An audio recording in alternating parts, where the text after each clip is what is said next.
Data correlation and heat maps in Pandas. In this lesson, you will learn how to explore relationships between features using correlation coefficients and visualize these connections with heat maps. Running the cell now. Are you curious about which features of your dataset impact each other? Let us find out. We stop warnings from showing, so the output does not distract us. Import numpy as np. We set the random seed to 42 for reproducibility. Running the cell now. This code sets up the environment by importing necessary libraries and fixing the random seed for reproducibility. Although it produces no visible output, this step ensures that subsequent data and visualizations, like correlation heat maps, will be consistent each time you run the lesson's code. It's a foundational move to keep results stable as you explore feature relationships. Dataset introduction, the Titanic dataset. We will use the Titanic dataset, a classic for learning data analysis. This dataset contains information about passengers like age, fare, and survival status. Running the cell now. Let us load our data into Python. We import Pandas for data handling. We point to the Titanic data online. We load the data into a data frame. This is a table of data you can analyze. We print the number of rows and columns. This shows data size. We look at the first 3 rows. This helps you get a feel for the dataset. Running the cell now. The output shows that our Titanic dataset has 891 rows and 12 columns, confirming the data size and structure. The first 3 rows give us a glimpse of key columns like passenger ID, survived, our target variable, P-class, ticket class, along with demographic info such as name, sex, and age. This initial inspection helps us understand the dataset's variables and what we will analyze in later lessons. Try browsing the Titanic dataset columns and think about which features might affect each other. Let us take a quick look at the data types and missing values. This prints each column's type and the count of filled-in rows. Running the cell now. This output shows the structure of the Titanic dataset, confirming it has 891 rows and 12 columns with different data types. Notice some columns like age and cabin have missing values, which is important for later data cleaning steps. Understanding these details helps us plan how to handle incomplete data and select relevant features for analysis. We want to focus on features we can calculate correlations for. We select only columns with numbers. Things like age and fare can be measured. This lists the numeric columns. These are the ones we will compare. Running the cell now. This output shows the list of numeric columns in the Titanic dataset, including passenger identifiers and key features like survival status, class, age, family relations, and fare. Noticing these columns helps us focus on quantitative data for analysis, such as finding relationships or correlations between variables. This step is crucial for preparing the dataset for numeric-focused methods like correlation calculation or visualization. What is correlation? Correlation shows how 2 variables move together. A correlation of 1.0 means both always move in the same direction. A value of -1.0 means they move in exactly opposite directions. A correlation near 0 means there is little or no relationship. Running the cell now. Think about real life, height and weight often have a positive correlation. Now we calculate correlations between all pairs of numeric columns. We build a correlation matrix. This is a table that shows how every pair of number columns relate. We print the matrix. Each value tells if 2 features move together or move apart.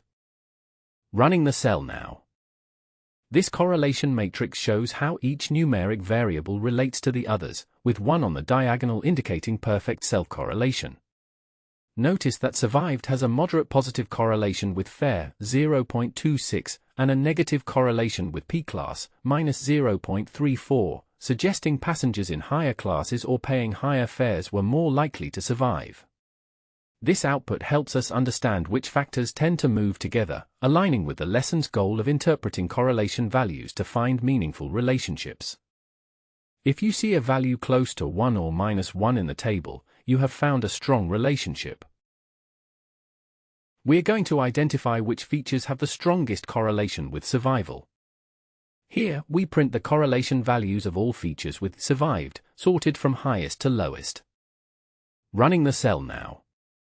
This output lists the correlation values between that survived a column and other features, showing how each relates to survival chances. Notice fare has a positive correlation, suggesting higher fares slightly increase survival likelihood, while a P-class has a negative correlation, indicating lower classes had lower survival rates. This helps identify which variables are most important when predicting survival. Which features seem most important for survival? Try to guess before looking at results. Numbers are helpful, but pictures are more powerful. We import Seaborn and Matplotlib for plotting. We make the figure a bit bigger so we can see all the details. We draw a heat map showing the size and sign of every pair's correlation. Bright colors mean high or low values. The matrix is symmetric along the diagonal. This chart makes it easy to spot strong and weak relationships. We show the plot window. Now you can see the heat map. Running the cell now. This heat map visually displays the correlation matrix for the Titanic dataset, where each cell shows the correlation coefficient between two variables. Notice how warmer colors, reds, indicate positive correlations and cooler colors, blues, indicate negative correlations, making it easy to spot strong relationships at a glance. This connects to the lesson by helping us quickly identify which features move together or oppositely, reinforcing the concept of correlation values ranging from -1 to 1. How would you use this to choose features for a model? Pause and jot down your thoughts. Optional, focus on top correlations only. Sometimes, you want to see only the strongest or most interesting relationships. Let us filter for large absolute correlations, ignoring the diagonal. Running the cell now. List feature pairs with high absolute correlation, ignoring diagonal elements. Flatten the correlation matrix to get all pairwise correlations as a series. Select pairs with absolute correlation above 0.5 and exclude self-correlations. Print the sorted correlations in descending order to see strongest pairs first. Running the cell now.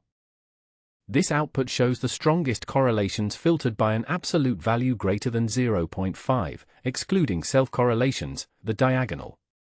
We see a notable negative correlation between P-class and TFE of about -0.55, indicating that lower passenger classes tend to have lower fares, highlighting a meaningful relationship in the dataset. This filtering technique helps focus analysis on the most significant feature pairs. Which features are tightly connected? These pairs might need a closer look. Pictures help you see patterns, clusters, and outliers. We build a grid of plots showing how each pair of these features relate. The title helps you remember what you are looking at. We show the grid. Notice if points make lines, clouds, or clusters. Running the cell now. This pair plot displays the pairwise relationships between survived, fare, age, and P-class in the Titanic dataset, helping us visualize how these key features interact. Notice the distributions along the diagonal and the scatter plots showing trends, such as how fare and survival might relate. This visual setup aligns with our goal to identify strong correlations before filtering for the top ones. To practice, try changing which columns you include, or switch to another dataset later. How correlation informs feature engineering. Features with strong correlation might overlap in what they tell us, so including both may not always help. But finding relationships helps us create new insights or spot problems such as data leakage. Running the cell now. Suppose we learn SIB-SP and departure move tightly together. It might be smart to drop one. Here, we imagine a case and remove our sub-SP from our data. We save the reduced data for later use. Here is what the clean data looks like. Fewer columns, but same rows. Running the cell now. Here, we remove the sub-SP column due to its high correlation with the patch, simplifying our feature set without losing important information. Notice the reduced data frame retains key passenger details like age and fare, allowing us to focus on less redundant features for better model performance and clearer insights. This step helps prevent overfitting and data leakage by avoiding duplicated signals. Try it yourself, check for highly correlated columns in your own data and test removing one. Let us check how the correlation map changes after dropping a closely linked column. We calculate the new correlations. We prepare a new plot window. We draw another heat map with the updated set of features. This lets us check if any patterns changed or unexpected holes appeared. We show the new chart. Running the cell now. This heat map shows the correlation between features after removing some columns to reduce redundancy. Notice how the remaining variables have lower or more meaningful correlations, indicating less overlap and potential multicollinearity. This helps us verify that feature removal can simplify our model without losing key information or introducing data leakage. Practice, try this for other paired columns in another dataset. Correlations do not work well with missing data. First, we find which columns are missing values. We print them out for you. We fill missing numbers with the mean of the column. This keeps rows usable. We double-check that no missing values remain now. Running the cell now. The output shows that only the age column in the numeric dataset has missing values, and after filling these with the column mean, there are no remaining nans. This step ensures accurate correlation calculations later, as missing data can distort relationships and lead to misleading feature engineering decisions. Tip: you can also fill with median, 0, or use more advanced methods depending on your needs. Troubleshooting: why am I getting all zeros or nans? If you ever see a correlation matrix with only zeros or nan values, check your data. Maybe you tried to correlate text columns, have missing values, or used an empty data frame. Running the cell now. Explain the intent to cause an error by correlating object type columns. Start a try block to attempt code that might fail. Select columns from the data frame that have object, text, data types. Try to compute and print the correlation matrix for these object columns. Catch any exceptions raised by the above operation and bind to variable e. Print out the error message to show why the operation failed.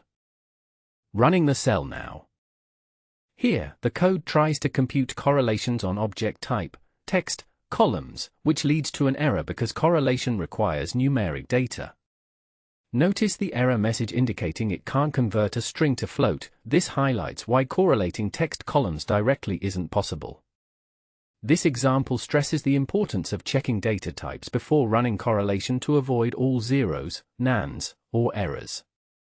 If you get this error in your projects, switch to numeric columns only. Recap: key takeaways. Correlation measures how strongly two numeric features move together. Use heat maps and pair plots to spot relationships, outliers, and redundant features. Always check for missing values before you calculate correlations. Running the cell now. Try building a heat map using your own dataset and notice which numbers move together. Practice and challenge. Can you use the same approach to explore the iris or tips datasets? Share your favorite correlation findings or post your questions in the video comments. If you found this lesson helpful, like and subscribe for more Pandas tutorials. Running the cell now. Thank you for learning with us. Pause here and open a new notebook to try what you have learned.